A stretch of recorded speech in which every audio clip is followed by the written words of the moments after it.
Video like जरूर कर लीजिए और ऐसे वीडियो लगातार फ्री में पाने के लिए चैनल को तुरंत सब्सक्राइब कर लीजिए और बेल आइकन को जरूर टैप कर लीजिए ताकि आगे भी सारे वीडियो आपको मिलते रहे। यूट्यूब में फॉलो करते हैं तो प्लीज ये वाला फ्री टेलीग्राम चैनल जरूर ज्वाइन कर लीजिएगा। सारे नोटिफिकेशन सारे अपडेट यहीं पे आते हैं, ध्यान रखिए।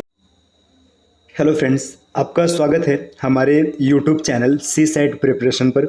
फ्रेंड्स, आज की इस वीडियो में हम लोग यूपी पीसीएस में आए हुए मिसलेनियस प्रश्नों का विस्तृत हल देखेंगे।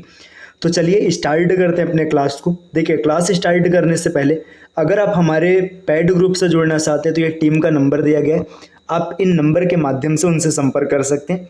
ये ज्ञान सर का व्हाट्सएप नंबर है। यहाँ पे लास्ट में थोड़ा सा डिजिट मिस हो रहा है, मैं यहाँ पे लिख देता हूँ 7838692618 है ना। ये ज्ञान सर का व्हाट्सएप नंबर है, आप यहाँ से व्हाट्सएप करके भी जानकारी ले सकते हैं। ठीक, देखिए हमारे पैड ग्रुप से जुड़कर आप UK PSC, BPSC, UP PSC, UP triple SC, RO ARO या एचसीएच इन सब की तैयारी एकदम कंप्लीट कर सकते हैं।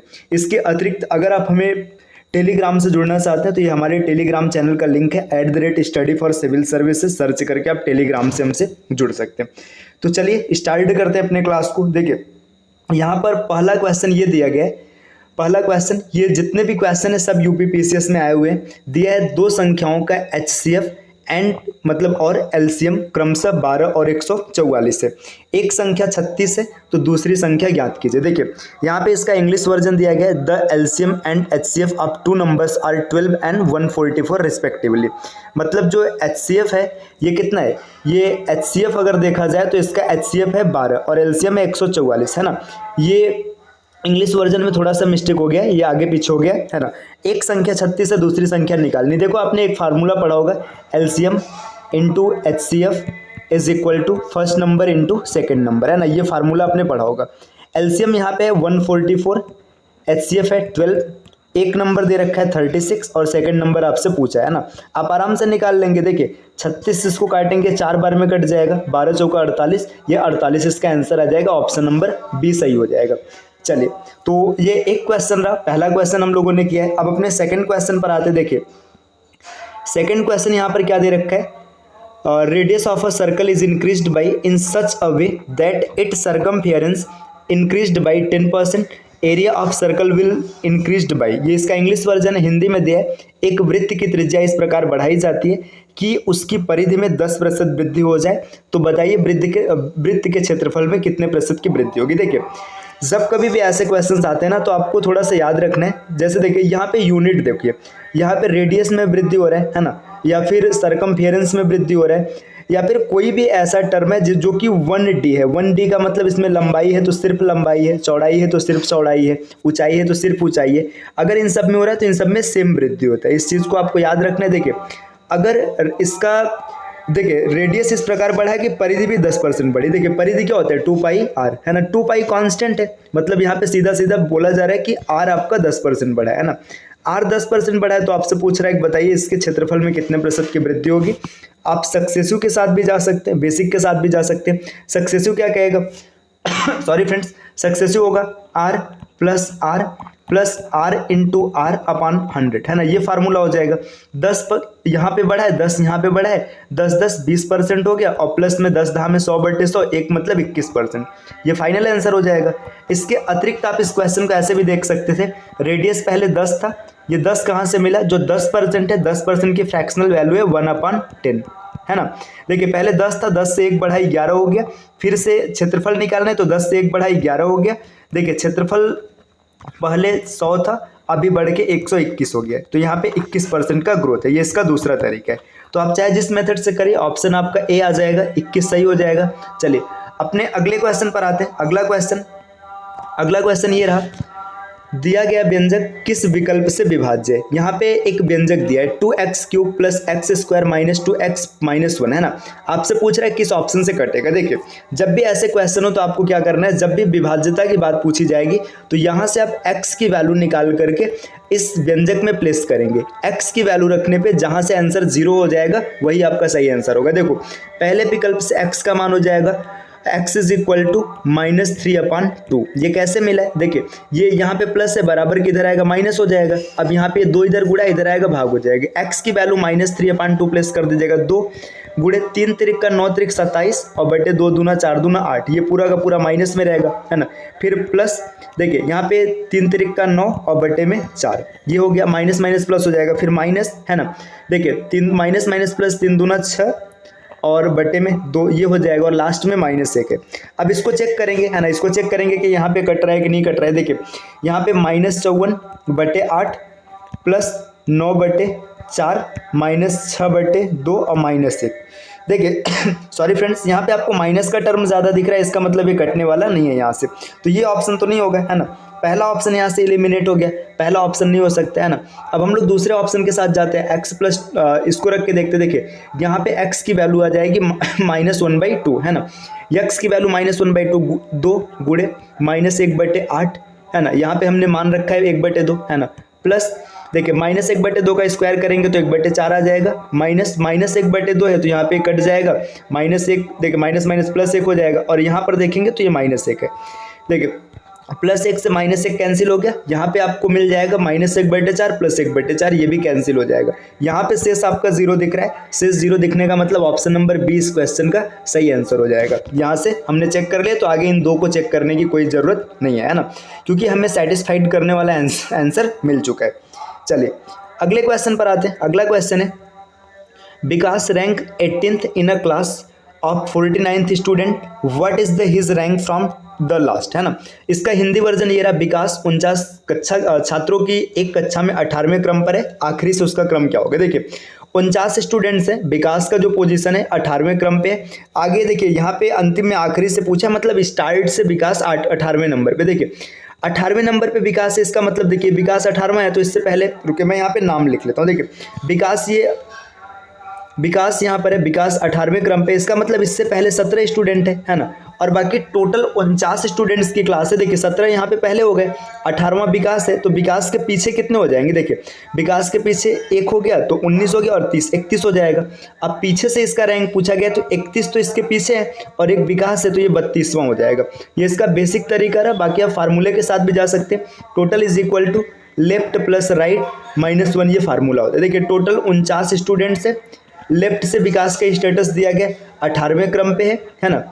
राइट से इसका पूछा गया, राइट मतलब आखिरी से पूछा गया, प्लस राइट और -1, है ना। यहाँ पे 17 मिल जाएगा, 17 को इधर फेंक देंगे तो r इज इक्वल टू 49 में से 17 गया 32, है ना।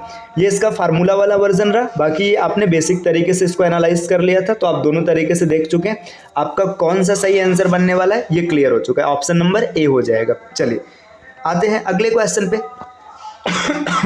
सॉरी फ्रेंड्स, देखिए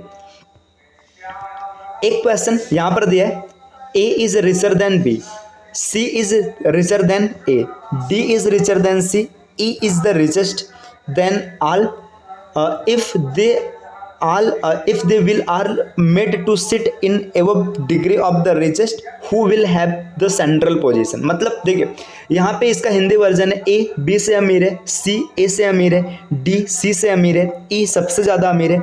अगर सभी को उपरोक्त अमीर के क्रम में बैठाया जाए तो किसका स्थान मध्य में होगा। देखो 5 व्यक्ति हैं, है ना। इसमें क्या क्या बोला है, ए है ना बी से अमीर है, मतलब जो ए है ये बी से अमीर है, सी ए से अमीर है, मतलब सी जो है ना ए से अमीर है, डी सी से अमीर है, मतलब डी सी से अमीर है। इसको थोड़ा सा मैं इधर लिख लेता हूँ, है ना, रुकिए यहाँ पे लिख लेते हैं। देखिए ए जो है ए बी से अमीर है, मतलब जो ए है ये बी से अमीर है, मतलब देखिए ये इससे अमीर है। सी ए से अमीर है, मतलब सी जो है ए से अमीर है। डी जो है सी से अमीर है, मतलब डी सी से अमीर है। और ई सबसे ज़्यादा अमीर है, ई सबसे ज़्यादा अमीर है। देखिए एक बड़ा बेसिक सही क्वेश्चन था, बहुत इसमें कोई भी ऐसा नहीं था बहुत टफ क्वेश्चन है, नहीं बनेगा, है ना। ऑर्डर एंड रैंकिंग का एक बहुत ही साधारण और सरल सा क्वेश्चन दिया गया था। इसमें पूछा है कि अमीरी के क्रम में बैठा है, जैसे सभी अमीरी के क्रम में सेट है। ई सबसे ज़्यादा अमीर है, डी दूसरे नंबर पे है, सी बीच में है, ए चौथे नंबर पे और ई सबसे गरीब है। तो इसमें पूछा है कि अगर क्रम में रखा जाए तो किसका स्थान मध्य में होगा, तो सी का स्थान मध्य में होगा। सी इस क्वेश्चन का सही आंसर हो जाएगा, सी सबसे बीच में लाई करेगा, सी मिडल का है। चलिए नेक्स्ट क्वेश्चन पर आते हैं। अगला क्वेश्चन क्या है, देखिए अगला क्वेश्चन है, in a zoo there are habits and rabbits and pigeon, है ना। मतलब एक जू है जिसमें रैबिट और पिजन है। If heads are counted there are 200, अगर सिर को गिना जाए तो 200 है। And if legs are counted there are 580 in all, how many pigeons are there in a zoo. देखिए हिंदी वर्जन ये, एक चिड़ियाघर में खरगोश और कबूतर है, यदि उनके सिरों की गिनती की जाए तो कुल कितने सिर हैं, 200 सिर हैं। और अगर उनके पैरों की गिनती की जाए तो 580 पैर है। चिड़ियाघर में कुल कबूतर की संख्या बताइए। देखिए आप इसको कई तरीके से कर सकते हैं। सबसे पहले हम लोग बेसिक तरीके के साथ जाते हैं। देखिए बेसिक तरीका क्या है कि एक जो कबूतर है और एक जो खरगोश है, सबके पास एक एक सिर होंगे, है ना। मान लेते हैं x + y, सिरों की संख्या दे रखा है 200। अब देखिए जो कबूतर है ना, कबूतर के पास, या फिर खरगोश को रखते हैं, देखिए 4x, एक खरगोश के पास 4 पैर है। यहाँ पे मान लेते हैं जो खरगोश है ये यक्ष है ना, यक्ष रैबिट हो गया। देखिए अब आगे जब बात करेंगे, पिजन के पास 2 पैर होगा, 2y बराबर कितना दे रखा है, 580 दे रखा है ना। अब यहाँ पे क्या करते हैं, इसको y को विलोपित कर लेते हैं, या कबूतर की संख्या पूछा है तो x को विलोपित कर लेते हैं, है ना। ऊपर 4 से मल्टीप्लाई कराएंगे, यहाँ पर 4 आएगा, यहाँ पर भी 4 आएगा, और 2 चौका 800 हो जाएगा, है ना। अब इसको घटा लेते हैं, ये माइनस, ये कैंसिल आउट, यहाँ पर भी माइनस, 2y बचा, इज इक्वल टू, यहाँ पे देखिए यहाँ पे 220 बचेगा, है ना, 220 बचेगा, तो यहाँ पे y इज इक्वल टू 1110, है ना, 110 इस क्वेश्चन का सही आंसर हो जाएगा। 110 कबूतर है। एक तरीका तो ये रहा। इसके बाद इसका और दूसरा तरीका क्या हो सकता है, तो इसका दूसरा तरीका कमेंट करेगा, ठीक। ये सरल है, अगर आपको आता है तो आप इसको कमेंट कीजिएगा, नहीं आता है तो आपको नेक्स्ट वीडियो में ऐसे तरीके सिखाए जाएंगे ट्रिक के साथ कि आप क्वेश्चंस को कैसे आसानी से बना लेंगे। चलिए नेक्स्ट क्वेश्चन पर आते हैं। अगला क्वेश्चन क्या दिया, अगला क्वेश्चन है sorry friends, sum of 12,000 deposited at compound interest and becomes double after 5 years, मतलब आगे फिर क्या पूछा जा रहा है, after 20 years it will become. देखिए चक्रवृद्धि ब्याज पर जमा की गई 12,000 की धनराशि 5 वर्षों में दोगुनी हो जाती है, 20 वर्षों बाद ये धनराशि कितनी होगी। देखिए जब कभी भी सीआई की बात होती है ना, चक्रवृद्धि ब्याज की बात होती है, तो यहाँ पे समय के साथ में, समय जितने गुना बढ़ेगा वहाँ पे मल्टीप्लाई करेंगे राशि के साथ। देखिए इस एग्जाम्पल समझते, देखिए 5 वर्षों में क्या हो रहा है, देखिए पहले पैसा कुछ भी रहा होगा, 5 वर्षों में डबल हो गया, 2 गुना हो गया, है ना। तो ये 10 वर्षों में ना, मतलब जब फिर से 5 वर्ष और बीतेगा तो ये पैसा गुणे 2 हो जाएगा, मतलब 4 गुना हो जाएगा। फिर 15 वर्ष जब होगा तो ये पैसा 8 गुना हो जाएगा, और जब 20 वर्ष बीतेगा तो ये पैसा 16 गुना हो जाएगा। तो देखिए शुरू में पैसा कितना था, 12,000 रुपये था, 12,000 रुपये था, 12,000 रुपये का 16 गुना, 16 से मल्टीप्लाई करेंगे, 12-16 में 192 होता है ना, 192 हो जाएगा। और 192 में क्या करेंगे हम लोग, 3 जीरो लगा देंगे, और जैसे 3 जीरो लगाएंगे 1,92,000, ऑप्शन नंबर सी इस क्वेश्चन का सही आंसर हो जाएगा, ठीक। तो ये रहा इस क्वेश्चन को करने का तरीका, बाकी आप फार्मूले के साथ भी जा सकते हैं। देखिए अगला क्वेश्चन यहाँ पे क्या है, अगला क्वेश्चन है, देखिए अगले क्वेश्चन की अगर हम लोग बात करेंगे तो यहाँ पे एक क्वेश्चन दिया गया है, A is the brother of B, मतलब ए जो है ये बी का भाई है, C is the father of A, C जो है ए का पिता है, D is the brother of E, D जो है ई का भाई है, E is the daughter of B, E जो है बी की बेटी है, then the uncle of D is. देखिए इसका हिंदी वर्जन यहाँ पे, ए बी का भाई है, सी ए का पिता है, डी ई का भाई है, ए बी की पुत्री है, तो डी का चाचा, डी का चाचा कौन है, ये क्वेश्चन यहाँ पे पूछा जा रहा है। देखिए अब इसको बनाते, देखिए A is the brother of B, है ना। ब्रदर बनाने के लिए आपने ब्लड रिलेशन में सीखा होगा। देखिए जब भी यहाँ पे मैं थोड़ा सा ब्लड रिलेशन का आपको हिंट बताता हूँ, देखिए इससे हम मेल को इंडिकेट करेंगे, है ना, ये मेल का सिंबल होता है, ये फीमेल का सिंबल होता है ब्लड रिलेशन में। देखिए सबका अपना अपना तरीका होता है, ऐसा नहीं होता है कि यही है, ठीक है। आप जिससे आप कंफर्टेबल है जिसमें आप वो कर सकते हैं, ठीक है। देखिए यहाँ पे ये भाई भाई का सिंबल है, दोनों भाई हैं आपस में, ब्रदर है ना। देखिए यहाँ पे ये सिस्टर एंड सिस्टर का सिंबल है, मतलब दोनों बहन है ना। यहाँ पे एक भाई और एक बहन का सिंबल है ना। ये देखिए ये मैरिड कपल का सिंबल है ना। इसके बाद जनरेशन की जब गैप होगी तो यहाँ पे नीचे बनाएंगे, जैसे देखिए ये एक जनरेशन नीचे आ गया, है ना, ये है।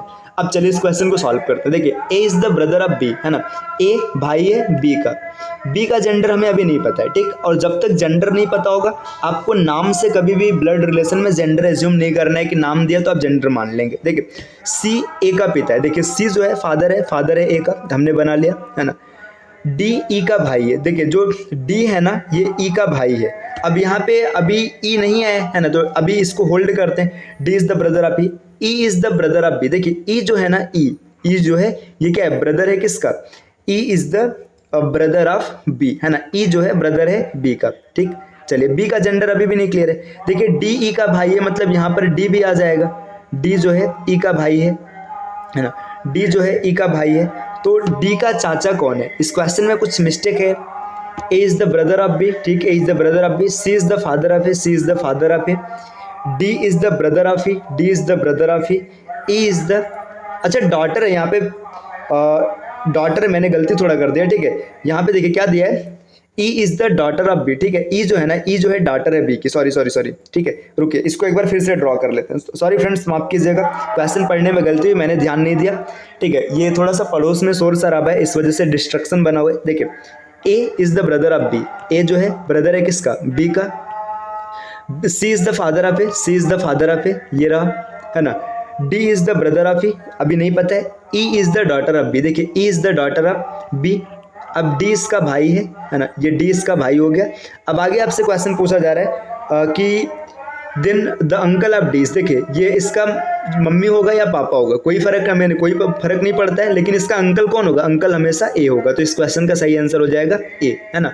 तो देखिए यहाँ तक हम लोगों ने कुछ क्वेश्चंस को सॉल्व किए। अब आगे देखिए, आगे का क्या है कि कल से ना, कल सुबह आपको 7 बजे, है ना, अब प्रतिदिन सुबह 7 बजे आपको डे का शेड्यूल क्या होने वाला है ये सॉल्ट के माध्यम से बता दिया जाएगा। सॉल्ट्स के माध्यम से आपको पता चल जाएगा कि आज पूरे दिन हमें क्या क्या मिलने वाला है। तो कल सुबह 7 बजे आप यूट्यूब पे सॉल्ट्स देख लीजिएगा, आपको पता चल जाएगा कि आपके पूरे दिन का शेड्यूल क्या है।